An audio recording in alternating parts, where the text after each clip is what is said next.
Hi friends, ఈరోజు మనము simple దొండకాయ ఫ్రై ఎలా తయారు చేసుకోవాలో చూద్దాం. స్టవ్ ఆన్ చేసి కడాయి పెట్టేసి ఇందులోకి 2 టేబుల్ స్పూన్ల వేరుశనగ పప్పులు వేసుకొని దూరగా వేయించేసుకొని పక్కన పెట్టుకోండి.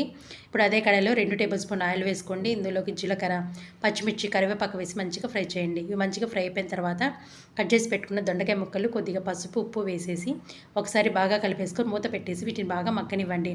మధ్య మధ్యలో మూత తీస్తూ కలుపుకుంటూ దొండకాయలు బాగా మగ్గించేసుకోండి.